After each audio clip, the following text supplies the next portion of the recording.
Good morning, and I welcome everyone for this very interesting session on how we are going to see the transition in terms of infrastructure changes, which is going to cause this move from air cooling to liquid cooling technologies. So having said that, what we see is like over the past decades, data centers are more largely related to air cooling technologies. But with increasing computing power and then dense workloads, the rise of AI, the increase in the rack density, we are seeing a lot of pressure in terms of changes that needs to happen with respect to cooling technologies, power densities, or infrastructure changes that we are talking about. So this entire discussion is going to be about what sort of changes are happening with the transition, and is India actually ready in terms of the ecosystem platform. So we have a very good expert panel here. We're going to share their thoughts on different sort of questions we have. And I would like to start with Mr. Jagat in terms of the first question is like, AI workloads are actually rapidly increasing the rack densities, right? So at what point do you see the traditional air cooling technology becoming more unsustainable? And what is actually driving this shift towards liquid air cooling, liquid cooling technology? Hello, thank you. Good morning to everybody, and thanks to W Media for inviting me here. Uh, so yes, data center have been designed for air cool in this country. Um, Typically 10 to 15 kilowatt used to be the norms for designing. I would say that liquid cooling has got a bottleneck and a tipping point from 30 to 40 kilowatt. It actually stops there because of many reasons, operational and your economic region. From 40 to 50 kilowatt, we can easily cool down data centers with the air using your RDHX or maybe fan wall unit, all those things. Beyond 30 to 50 kilowatt, I think it has become very mandatory to have liquid cooling necessary for it. There is a couple of reasons. Economic reason could be unsustainable model on air cooling. We consume a lot more energy on the chiller, on the fans, on the mechanical system, which is not viable for the investment purpose. It's become kind of economic burden to operate it out. If you go for the liquid beyond 50, that is what the AI infrastructure is driving for, because they are all moving from 50 kilowatt to 80 to 100, 100 to 150 kilowatt. So basically the air cooling become unviable, okay? It cannot remove the heat, concentrated heat. So liquid cooling is going to reduce phenomenally the mechanical energy consumption. That is where we benefit from the PUE reduction. So I think going forward, if you look the unviability of the air versus viability of the liquid is operational as well. Once you have the air-cooled data center beyond 30 to 40 kilowatt, you start developing hot spots. And you cannot move the heat beyond this limit. If you have got a liquid cool infrastructure, is going to remove the heat and going to keep only maybe 10 to 15% heat left for the air cooling system. So I think these are an aspect that, and second, your question was about the? So the point was like, what is actually driving this shift? Okay, good. It's a fantastic question. First of all, if you look the way we've designed H100, H200, B200, B300, all are concentrating your TDP from 800 to 1400, okay? They concentrate the heat across the chip. And you build in a GPU, concentrate 8 GPU in a server, become 50 kilowatt, right? So the primary reason for liquid cooling is concentration of the heat, right? Second is the monetary benefit of reducing the PUE, why we are leading to the liquid cool. Third point could be the monetizable per megawatt square feet. If you look the liquid cool data center, you can monetize this 20 megawatt maybe across 10 rack, right? If you look that air cooled data center, you have to 25 to 30 racks. So your per megawatt, your returns is pretty low. So these are the few points which is basically leading to the liquid cooled data center adoption. So of these, cost could be an important factor, right, sir? Like it Right. can make a lot of sense. Right, right. So having said that, we are talking about the liquid cooling infrastructure in an operating environment like India. So there are certain factors which we are seeing like performance, power efficiency, water availability, scalability, the speed of deployment, and the total cost of ownership. So what are your thoughts, Mr. Michael, about it? Thank you, Kasuri. Good morning, everybody. Those are all topics that are regularly discussed in the United States. They're all pressure points. And I keep hearing the conversation, power, power, power. And that's what it is in the United States. We see data centers being built in places we've never expected to see them being built before. And one of my guys will say, hey, Michael, we've got a data center going up in North Dakota. North Dakota, what's in North Dakota? Well, they have power there. Guess what? Well, they're going to build data centers up in North Dakota. So really power is one of the main issues. The other issue that we see a lot, and this is where we play a lot in the business, is water and fluids. And when I was in India the last time, we were meeting with a number of data center operators and design engineers. And I was asking them, you know, for a typical data center designed with air-cooled chillers that does not use water, what's the PUE? What's that power usage effectiveness? And on average, I heard the response of 1.4. And then I said, well, what if you're able to use water? And a lot of companies like to use water because it reduces the power consumption on the cooling side. And that average is about 1.2. So that's a significant reduction in the cost of power for cooling. But there's an obvious problem. Where are you going to get the water, right? And so there's a lot of discussion happening on how do we use alternative water supplies? How do we get gray water sources and utilize them for cooling and data centers, which will help save on power, right? But you have to be a responsible user. You can't use water that's going to take water from other, residents and people and things. And so in the US, there's been a lot of work on that over the years for what we call water reuse, treated wastewater, where the water's not good enough to drink, but it is good enough to use in cooling applications. So for example, our team in India, we do a lot of gray water work on multiple industries across the country. This is something that we know we can bring to the table to help. And ultimately, what's it going to do? It's going to help to drive down the power consumption overall. So we see that as something that would be a big benefit to the data center industry. Great. Would you like to add some thoughts? Yeah, sure.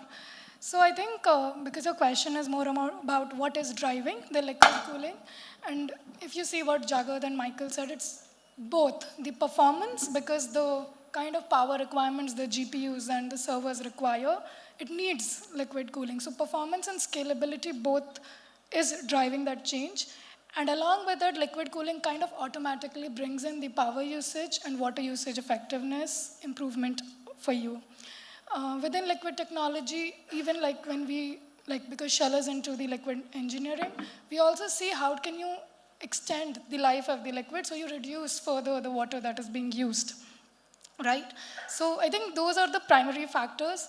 And if performance takes the upper hand, total cost of ownership always would be able to justify it, even if your initial capex is higher.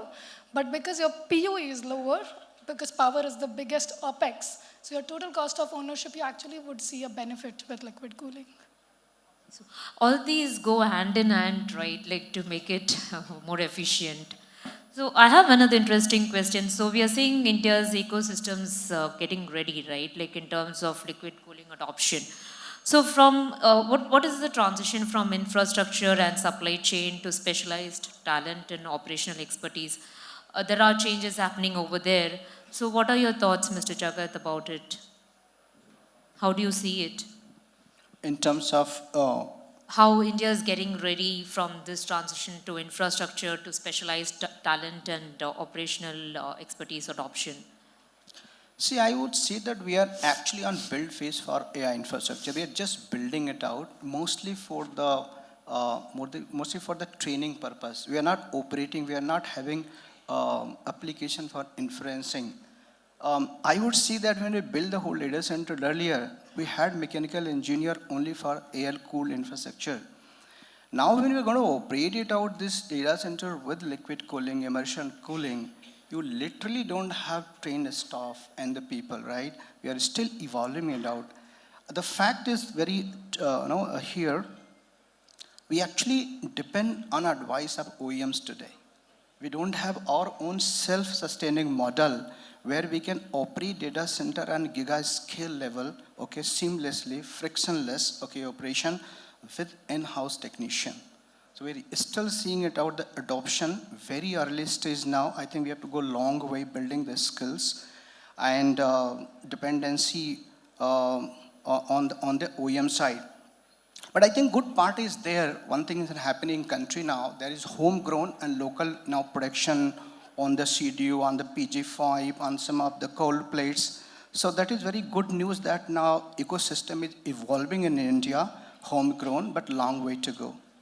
So for the skills part of it, do you think like some sort of training or like how do you think that sort of challenge can be addressed? Because you said it's a long way to go.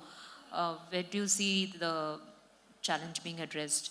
Yeah, basically, as I said, this mechanical cooling system that we are going to operate liquid cool, we don't have trained engineers how to handle CDU operation, how to automate the CDU, how to do a thermal analysis of the liquid cool infrastructure, and how to put software as a software services driving it out the cooling system. Now, long way to go.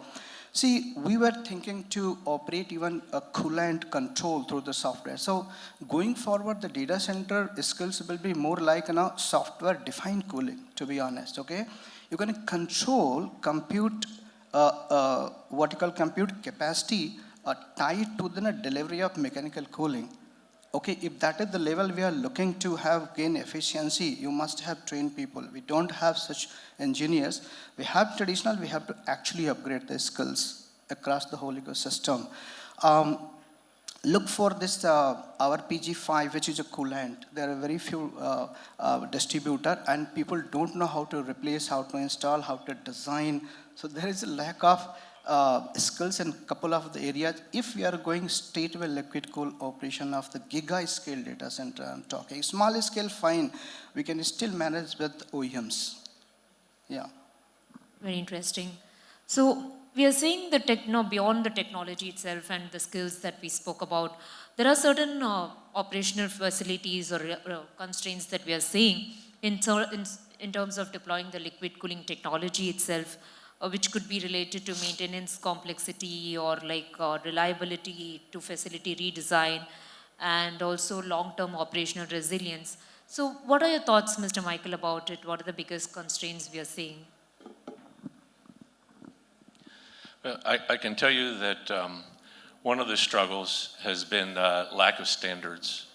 And you know, there are thousands of CDUs installed in install base right now, right?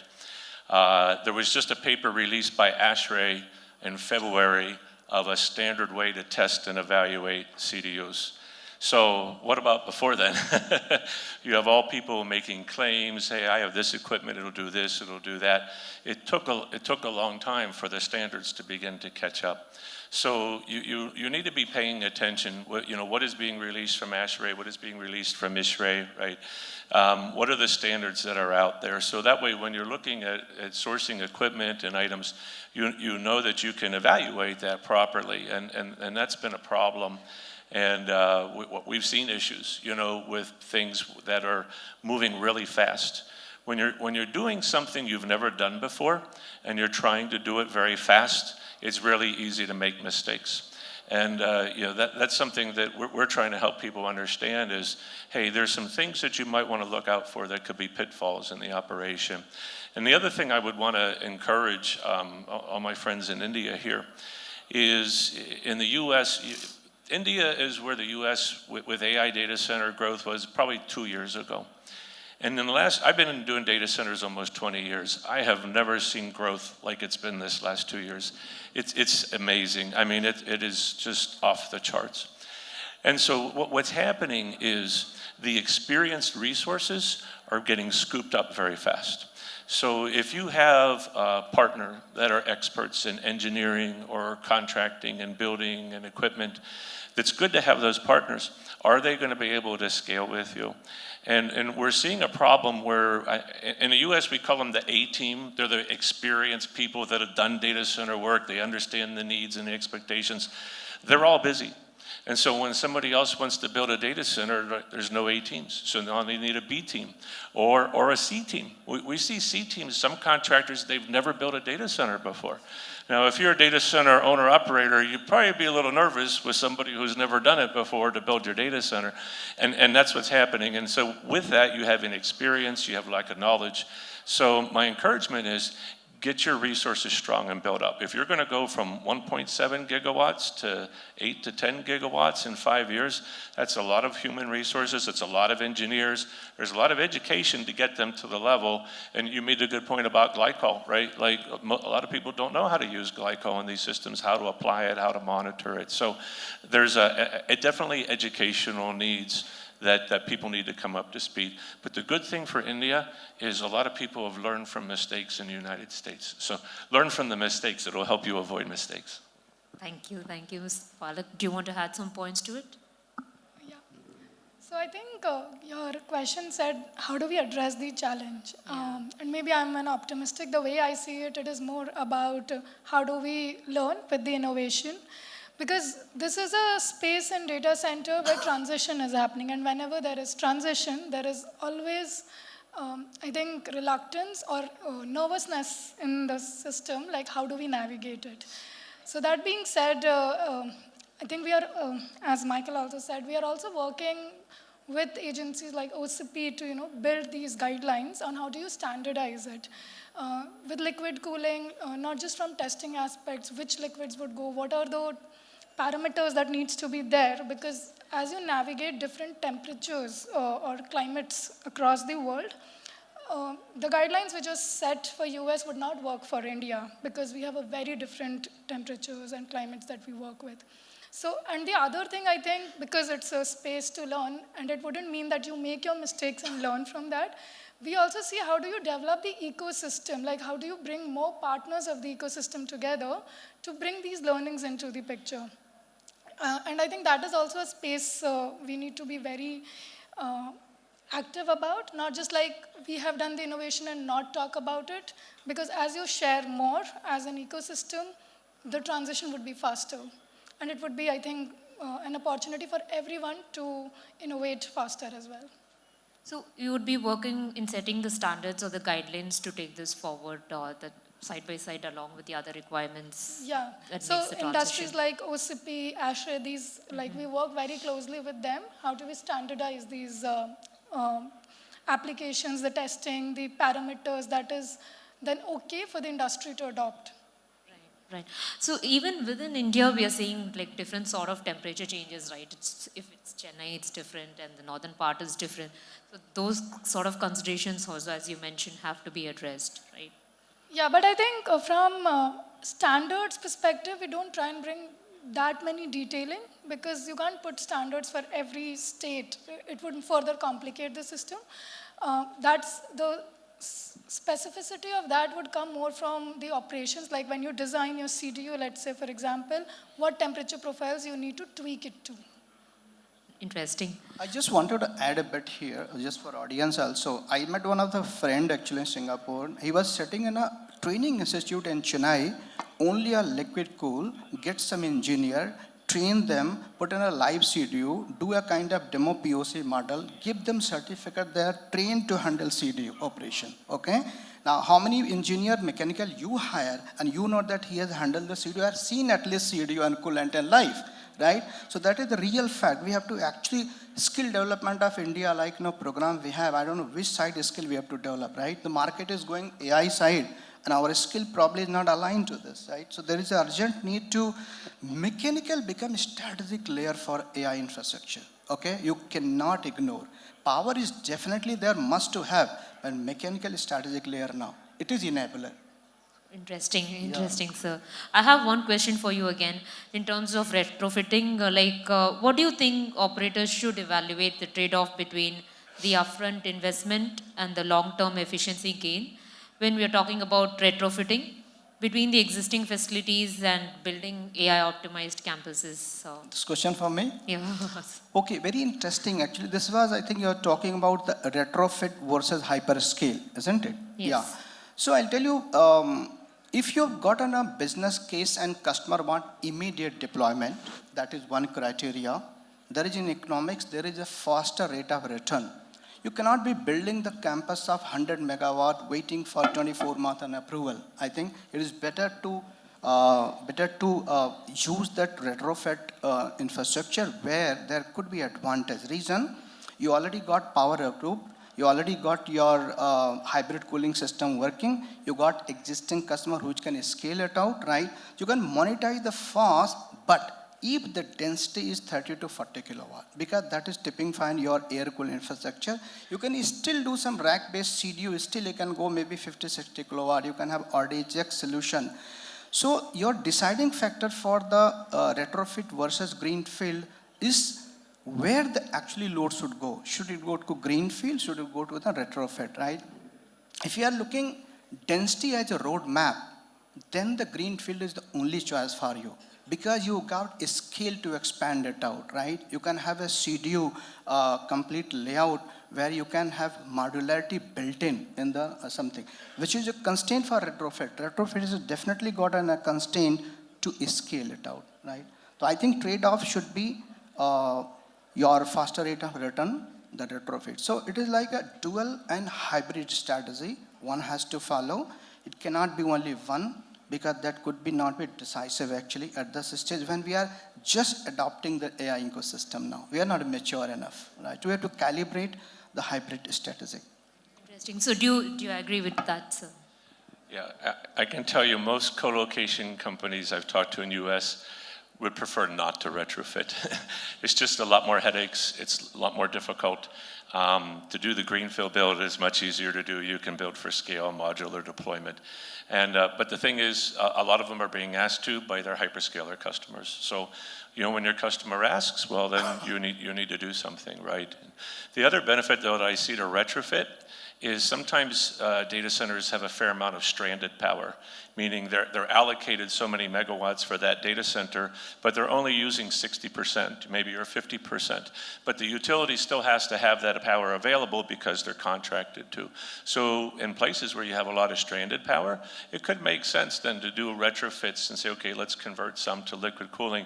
But it's more complex, it's harder, there's a lot more engineering and design. Plus, you're doing work in a live data center, right? So there's just added risk with that. It depends on the region then. Okay. So I have one question for you. Will liquid cooling remain largely hyperscaler-led, or do you see it becoming more mainstream across enterprises? What are your thoughts? That's hyperscaler-led. Yeah. It's really hyperscaler-led. Even when you look at the colos, like in the US, for example, the vast majority of the leases are by the hyperscalers. So it's, you know, the hyperscalers cannot build fast enough. It's an arms race in AI is what it is, yeah.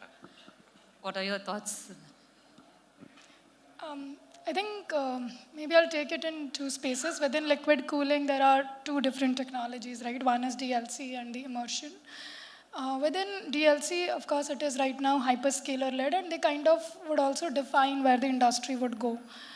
That being said, because we were initially also talking about the performance constraint of the GPUs, and we see a lot of GPU as a service company coming in, that's where the colos would be playing a role.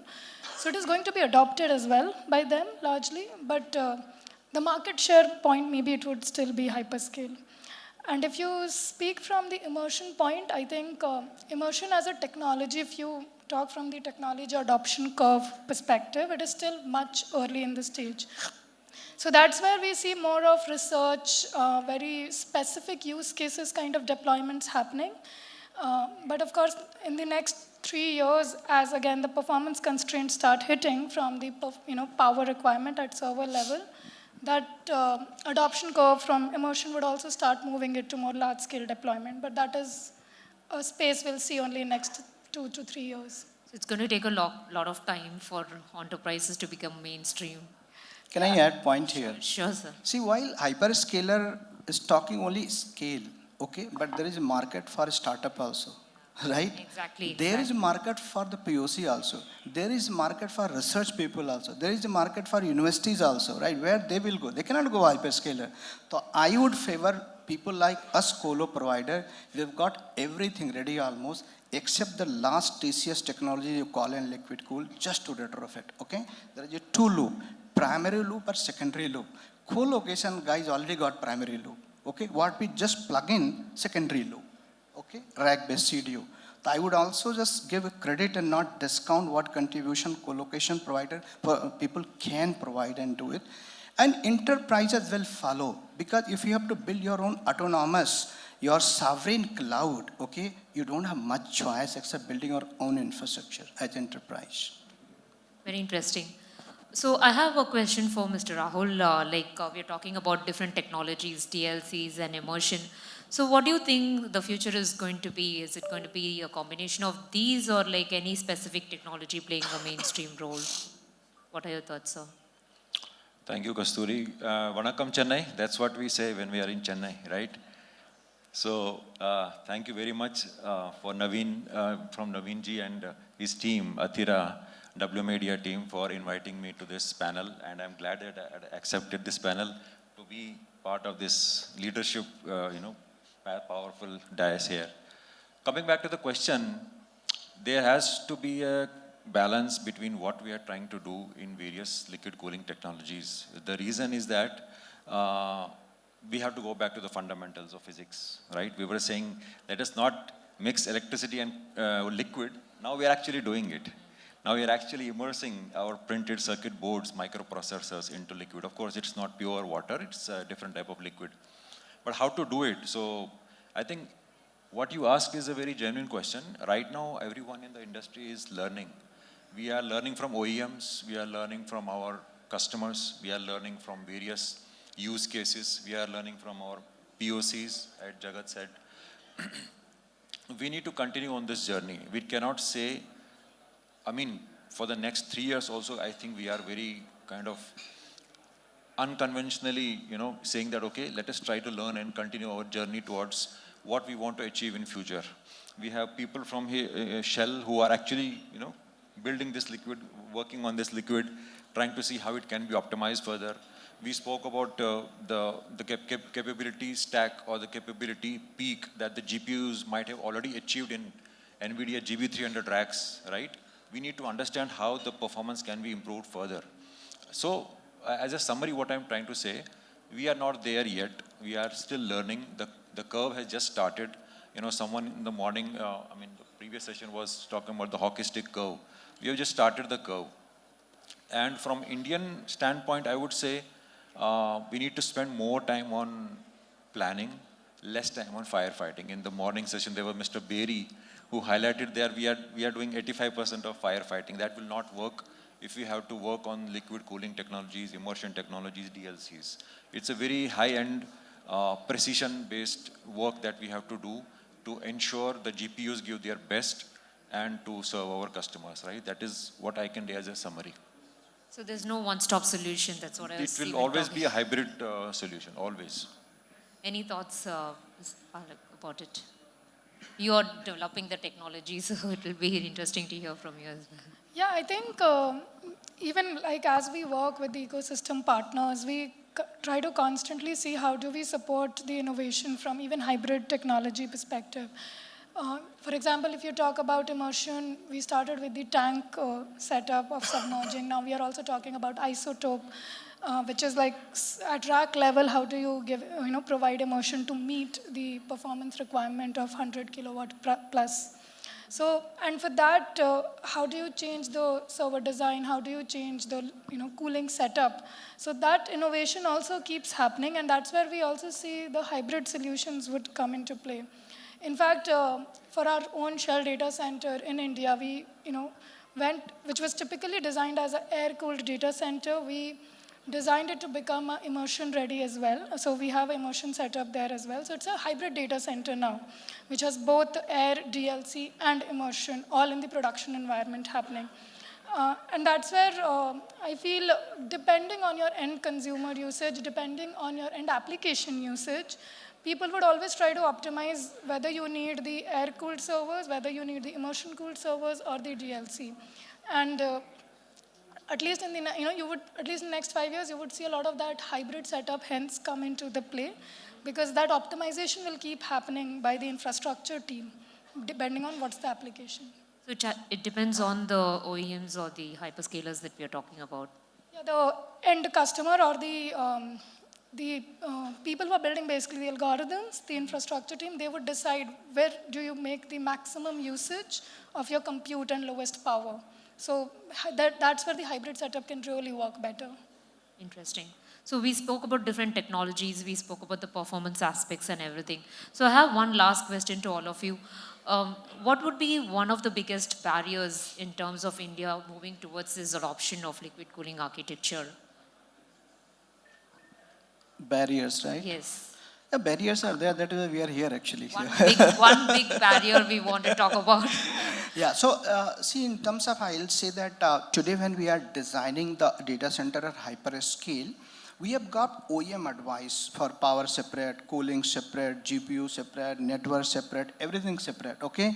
The AI compute does not work that way. Actually, it is integrated view. When you design AI load, everything has to be backward integrated and connected and designed and calculated, right? So in India, what we lack today is too much OEM dependence advice. And they have their own interest, obviously, they're right. We don't have integrated, okay, eco structure or maybe consultant who can give you single view.